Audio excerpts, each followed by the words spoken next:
In today's video, I'm going to teach you how to set DuckDuckGo as default search engine in private mode Brave browser.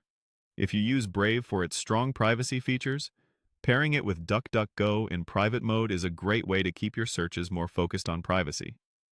I'll walk you through the exact steps, explain what you'll see on screen, and share a few helpful tips along the way so nothing feels confusing. First, open your Brave browser on your computer.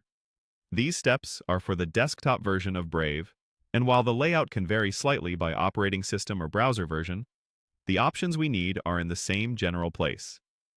Look toward the top right corner of the window for the three-line menu icon.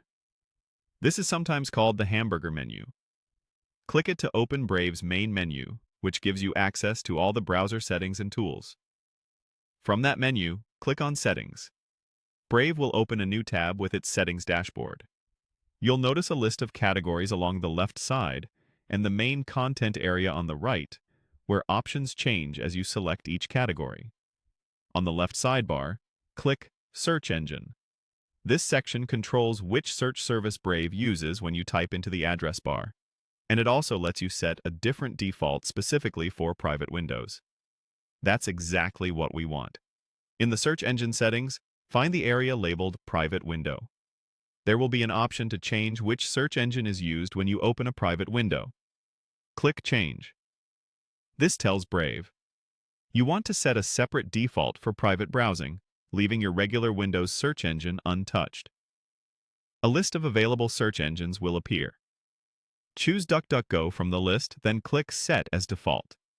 You should see a brief confirmation or the selection will become active immediately. From now on, when you open a private window and type a search into the address bar, Brave will use DuckDuckGo automatically. That's all there is to it. You've set DuckDuckGo as the default search engine specifically for private mode, which can add an extra layer of privacy without affecting your regular browsing setup. If the layout looks a bit different on your screen, don't worry. Just make sure you're in Settings, then Search Engine, and look for the private window option. If you don't see DuckDuckGo listed, it may be due to your region or an outdated version of Brave, in which case checking for updates later can help. Thanks for following along. With these quick changes, your private searches in Brave will now default to DuckDuckGo, giving you a more privacy-conscious experience right where it matters most.